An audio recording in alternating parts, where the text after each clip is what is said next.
এলিভেটরে প্রবেশ করলাম। তো কিছু সময়ের জন্য হইলেও মনে হবে যে আমরা বাংলাদেশে নাই, দেশের বাইরে, মানে এই দেশের বাইরে কোনো একটা জায়গা, মানে দেখতে অনেকটা এমনই লাগবে। আর বিষয় হলো যে আমাদের দেশেও এলিভেটেড আছে, মেট্রো আছে। এটা আসলে কোনো একটা স্বপ্ন, মানে কোনো একটা সময় স্বপ্নের মতোই ছিল, কিন্তু না, এখন বাস্তবেই তা আছে, সম্ভব। যদিও আমাদের সরকার নাই, আমাদের মাননীয় প্রধানমন্ত্রী নাই, উনি পদত্যাগ করেছেন, কিন্তু কিছু কিছু কাজ ছেড়ে গেছে এবং করে গিয়েছেন। আসলে এগুলা না স্বীকার করলেই নয়, অতুলনীয়। ঠিক, আমি এখন মহাখালী থেকে এয়ারপোর্ট যাব সর্বোচ্চ সময় 5 মিনিট।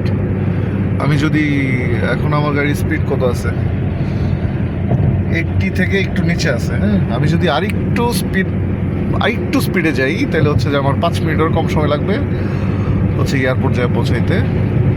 তারপর এয়ারপোর্ট থেকে হচ্ছে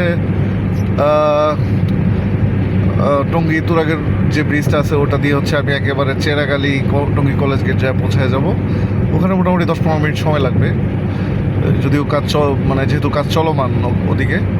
আর আজকে ছুটির দিন হয়, হয়তো 15 মিনিট সময়টা লাগবে না, 10 মিনিটের মধ্যে পৌঁছে যাবো আশা করি। এই হচ্ছে ঘটনা, আপনারা দেখতেই পাচ্ছেন এলিভেটেড। সামনে সাইন দেওয়া আছে, স্পিড ক্যামেরা চলছে, সর্বোচ্চ গতিসীমা 60, তবে এটা কেউ মানে না। আর আমাদের দেশে আসলে ড্রাইভার বলতে, মানে আমাদের দেশে যে ড্রাইভাররা, ওরা পৃথিবীর যে কোনো জায়গায় গাড়ি চালাতে পারবে এটা যেমন সত্যি, তেমন রোড সাইনের ব্যাপারে বা রোডের অনেক কিছু বিষয় আছে যেগুলো হচ্ছে ওনারা অনেকে হয়তো বোঝে না। ওভারটেকিংয়ের ক্ষেত্রে দেখা গেছে যে এই মিস্টেকগুলো করে থাকে। যেমন এই লেন থেকে ওই লেনে যাচ্ছে, না আছে ইন্ডিকেটার, না আছে কোনো সিগন্যাল অ্যাভেলেবেল, এরকম মানে করতেছে। তো সেই ক্ষেত্রে আমাকে সতর্ক থাকতে হয়, আমি ওইভাবেই সতর্ক থেকে হচ্ছে গাড়ি চালাই। এই হচ্ছে ঘটনা। তো এখন এলিভেটেডের এলিভেটেডে হচ্ছে এখন আমি আছি বনানী। তো ট্রেন লাইনের উপর দিয়ে হচ্ছে এলিভেটেড চলে গেছে আমাদের। তো সেই এলিভেটেডেই হচ্ছে আমি গাড়ি নিয়ে যাচ্ছি। এখানে দেখতে পাচ্ছেন যে 3 চাকার কোনো বাহনে মানে অ্যালাউড নাই, প্লাস মোটরসাইকেল তো নো ওয়ে। এই হচ্ছে ঘটনা। খুব স্বাভাবিকভাবেই হচ্ছে গাড়িগুলো চলছে এখানে। এই যে দেখেন, বলতে বলতেই হচ্ছে এই যে তারা ওভারটেক করে চলে যাচ্ছে, কোনো ইন্ডিকেটার নাই, কোনো সিগন্যাল নাই। একজন দিল কিন্তু আরেকজন না দিয়ে চলে গেল, এই হচ্ছে অবস্থা। তো যাই হোক, ভালো লাগে, মানে নিজের দেশের উন্নতি দেখলে গর্বে বুক ভরে যায়। যেমন সত্যি সিস্টেমে কিছু প্রবলেম আছে, মানে সেগুলো আস্তে আস্তে ইনশাল্লাহ আশা করি ঠিক হয়ে যাবে।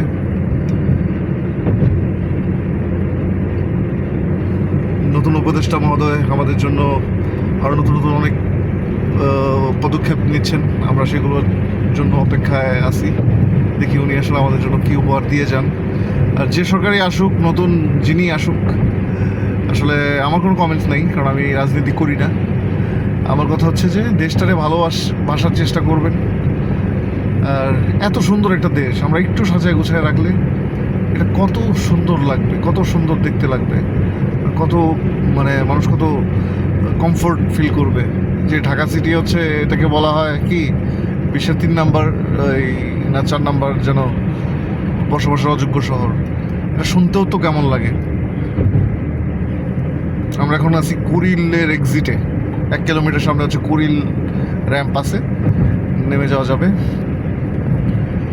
অসাধারণ অসাধারণ, মানে আমি হচ্ছে নিচে মাত্র 80 টাকা টোল দিয়ে নিচে হাজার হাজার গাড়ির যানজটের থেকে হচ্ছে আমি মুক্ত। আমি উপর দিয়ে চলে যাচ্ছি, যেখানে আমার 5 থেকে 10 মিনিট সময়ের মধ্যে আমি আমার গন্তব্য এয়ারপোর্ট যে আমি পৌঁছে যাব। এলিভেটেডের কাজ চলমান, এয়ারপোর্ট থেকে এটা আরও সামনের দিকে আগাবে, হয়তো বা আমাদের টঙ্গীর দিকেও একটা র্যাম্প থাকার কথা।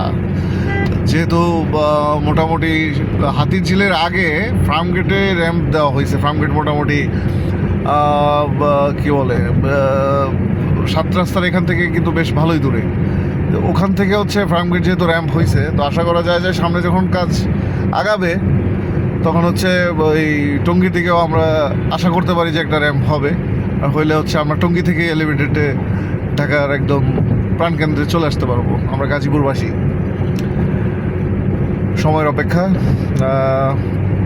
এই তো এই সামনে কুড়িল এক্সিট, বামে কুড়িল এক্সিট হয়ে গেল, দেখতে পাচ্ছেন হয়তো বা কুড়িল এক্সিট।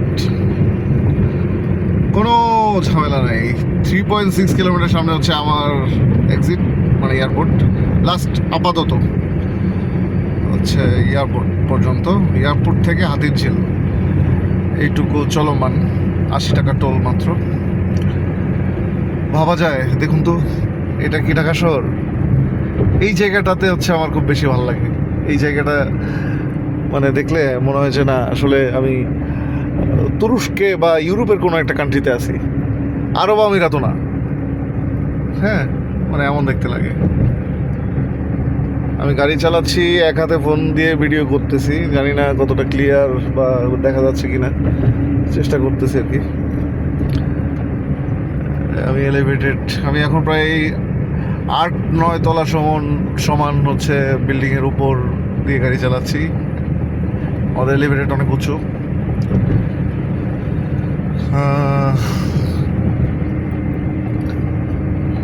ঢাকা রিজেন্সি দেখা যাচ্ছে সামনে।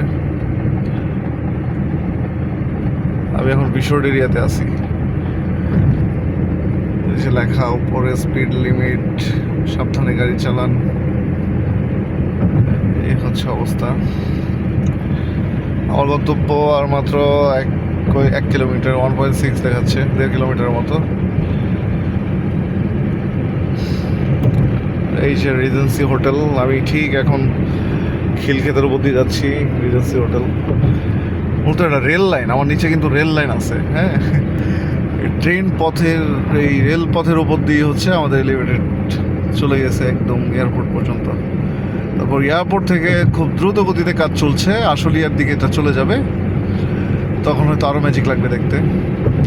এমন হতে পারে যে তখন আমরা হচ্ছে গাজীপুর থেকে কোনাবাড়ি হয়ে আমরা ওই রোডটা ব্যবহার করবো বেশি, এমন হতে পারে।